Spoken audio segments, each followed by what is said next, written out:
Hi, Dr. Allison JK here, wanting to share with you the energies right now are super duper for us to be able to take our desires that we hear and perceive bubbling up from the main chakras involved with that I'm not going to go into now, and focusing on them.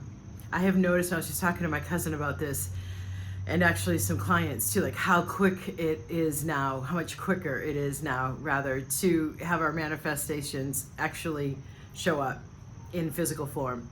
I write in a gratitude journal every day, and I have noticed over the last 2 weeks I have been writing more frequently than not. I am grateful for how much my desires can show up in physicalized form sooner.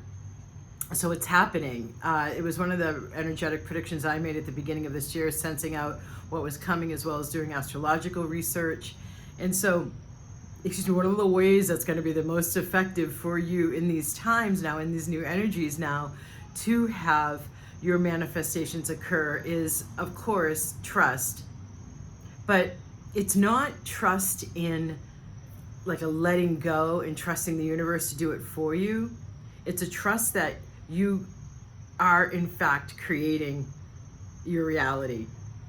And so more of it being for you, confidence within you to be able to, second tip, sustain your focus with that trust. And let's replace the word trust, because it gets tricky for people, with childlike anticipation that it's going to happen. Because the law, I think it has shown itself enough, and I have been talking about it for so long, as have many others now picking up and talking about how our thoughts create our reality. Well, it's beyond that. There's mechanics to manifestation, and this video isn't the right time to go into them, but if you look at all my other videos, specifically the playlist for LOA and manifesting, it goes into more of the mechanics. Right now, I just want to stay focused on holding and sustaining with childlike anticipation your desire, focusing on it. So yeah, you can hear doubts that it will happen, or you can hear impatience, if that is still a factor,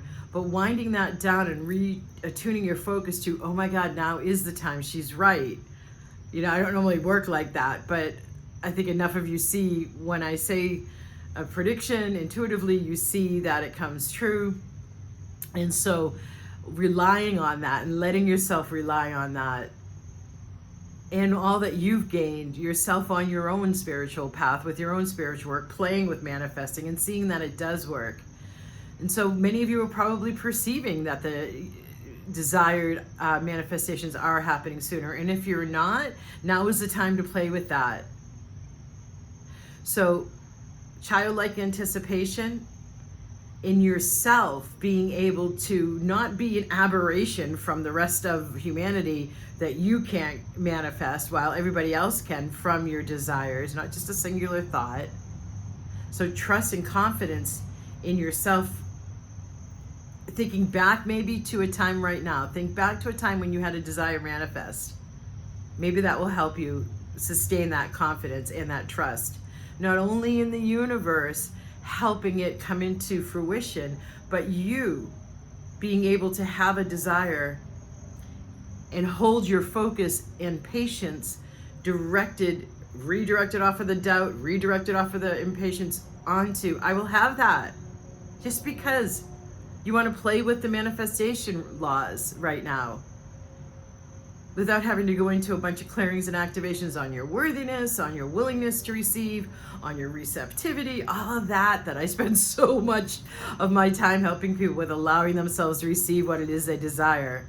And I've added on more recently, last couple of years, allowing yourself to receive what you desire with joy and delight. Ease, y'all, yeah? So play with it. And if you need to, start with something smaller. And also use my clearings and activations that are all about clearing out the noise that blocks you and makes you sabotage your manifestations.